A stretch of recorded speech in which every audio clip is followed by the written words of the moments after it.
araw sisimula ni pambansang kamao Manny Pacquiao ang kanyang sparring sessions bilang paghahanda sa nalalapit ng laban ni Timothy Bradley.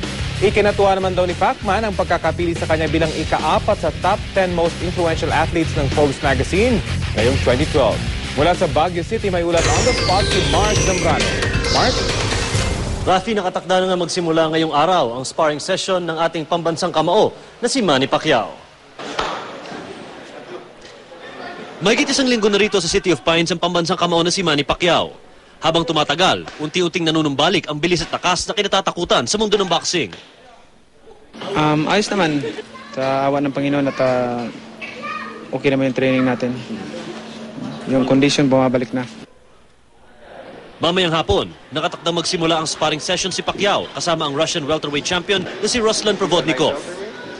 Ilang araw na rin nag-iensayo si Provodnikov para ma-acclimatize sa manipis na hangin ng Baguio City bago harapin si Pacquiao sa loob ng ring.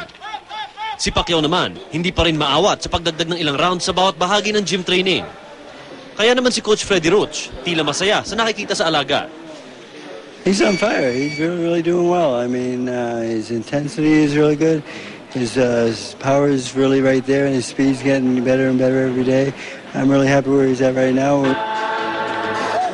Kagabi naman, nagsagawa muli ng praise and worship session sa pamumuno ni Pacman at Pastor Jeric Soriano dito sa Cuyesan Hotel. Dumalo ang buong team Pacquiao at ang asawa ni Brother Manny na si Jinky.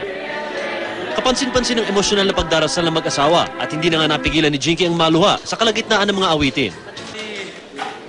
Ikinagalak naman ni Pacquiao ang pagkakapili sa kanya bilang ika-4 sa top 10 most influential athletes ng prestiyosong Forbes magazine. Salamat sa tiwala at suporta sa lahat ng mga fans, hindi lamang mga Pilipino, but yung mga foreigners na niwala sa akin. Rafi, sadyang iniklian nga ng ating pambansang kamao ang distansya ng kanyang tinakbo kaninang umaga sa Burnham Park bilang paghahanda sa kanyang sparring session na magaganap mamayang hapon. Rafi? Maraming salamat, Mark Zambrano.